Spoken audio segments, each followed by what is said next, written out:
ইসিতে আজ নিষ্পত্তি হচ্ছে ৭০ জনের আপিল। বিদ্রোহীদের নিয়ে চ্যালেঞ্জ যায়নি বিএনপির।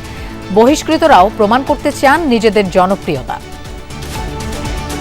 জনগণের চাপের মুখে দাঁড়িয়েছি, যা করবো আমি জনগণের কথা মতোই করবো। রাজনীতি করি আর না করি, আমাকে জনগণের সিদ্ধান্তের বাইরে যাওয়ার কোনো সুযোগ নেই। মনোনয়নের প্রক্রিয়া শেষ হয়ে যাবে লাস্ট ডেটের পরে, তারপর দেখবেন সবাই দলের মনোনীত প্রার্থীর সাথেই থাকবে, কাজ করবে। বাংলাদেশের সংবিধান নির্ধারণ হবে নির্বাচন ও গণভোটে, বললেন প্রধান উপদেষ্টা। অনেক তরুণ রাজনীতিকের জয় প্রত্যাশা doctor ইউনূসের। Election is coming up on 12th of February. So there will be referendum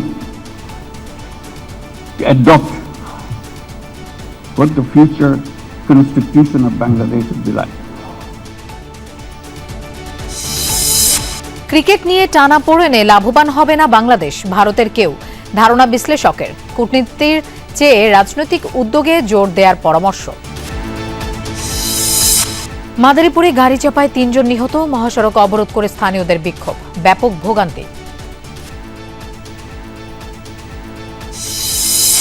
নিরবচ্ছিন্ন gas সরবরাহের দাবি রেস্তোরাঁ ব্যবসায়ীদের। ইরানের সরকারের সমর্থনে রাস্তায় নামল লাখো সমর্থক। প্রেসিডেন্টের নেতৃত্বে ব্যাপক শোডাউন, নিজ দেশের নাগরিকদের ইরান ত্যাগের নির্দেশনা যুক্তরাষ্ট্রের।